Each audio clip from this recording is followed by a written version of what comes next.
Hello everybody, I hope you enjoy the International Conference on Time Perspectives 2021 and welcome to my talk on present orientation as a mechanism for the victim-offender overlap.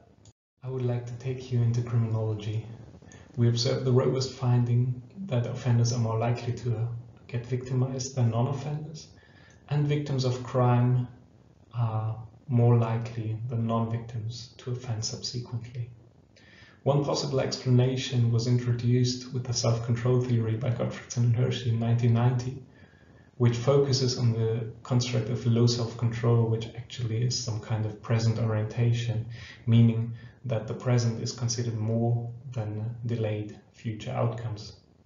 This theory posits that present orientation is a relatively stable trait over time and leads people both to situations in which they are more likely to offend and be victimized. So the claim is actually that the victim-offender overlap is a spurious association.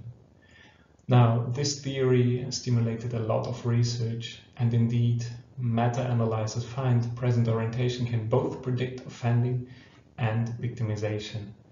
But contrary to the original claim, present orientation is not stable, but instead research has found that it can be shaped by the environment and life events. Now, victimization is an important life event confronting individuals with their vulnerability for crime.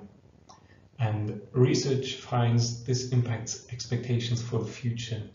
The future is seen as limited, less certain, less controllable than previously believed, and victims of crime overestimate their probability of premature death.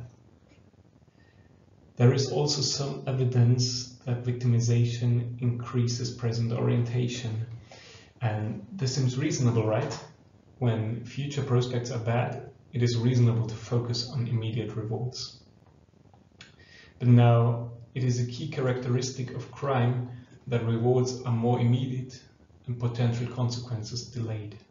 Also, as shown on the previous slide, present orientation predicts offending. So the change in present orientation could be a potential mechanism for why victims of crime respond with subsequent offending themselves. So we set up a study to test whether present orientation mediates the overlap longitudinally. Therefore, we used a sample from 1,675 adolescents from Zurich from a larger project who were followed over several years with each assessment 2 to 3 years apart. For the measures, we asked participants what types of violent victimization they had experienced in the past year and which crimes they committed. And then we have our measure of present orientation, which we called short-term mindsets.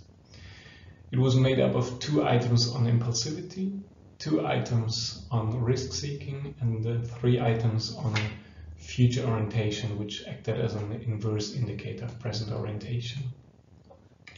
Additionally, we included a variety of control variables, most importantly prior victimization, short-term mindsets, and delinquency. So here is the overview of the structural equation model. And as you can see, victimization and the indicators of present orientation are all taken from wave 6, but victimization was a retrospective measure. And offending is taken from wave 7 of this project.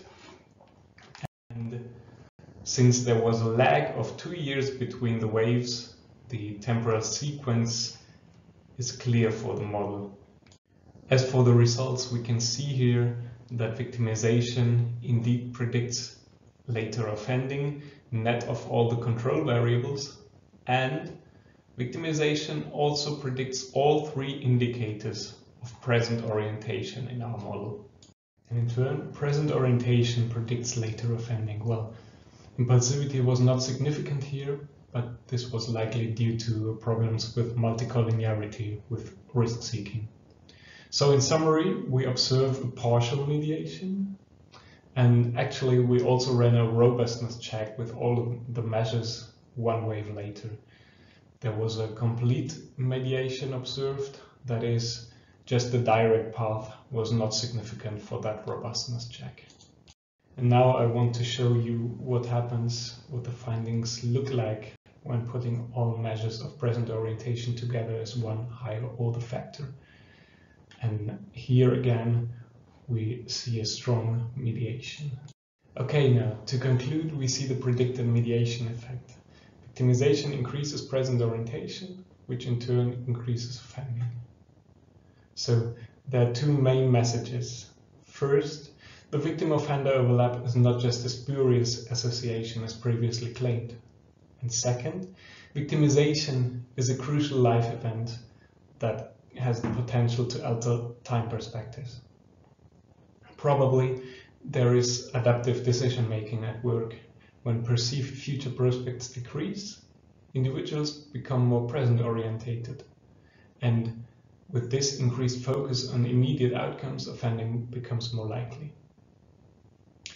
Now, future research could investigate which factors condition these findings. For example, effects of personality, of early experiences in life, and how the environment reacts to victimization.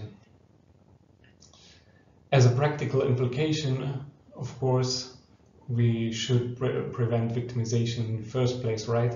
But if that is not possible, interventions should rebuild a positive future in the victims and promote the consideration of the future. Fortunately, there are some procedures that already proved effective for crime prevention in experimental settings.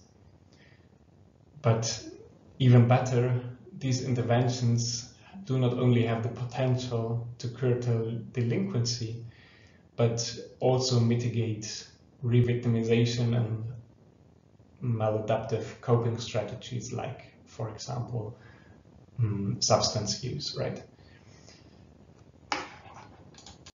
So at this point, I would like to thank you for your attention. And if there are questions or comments, I'm always happy if you get in touch with me. Thank you very much.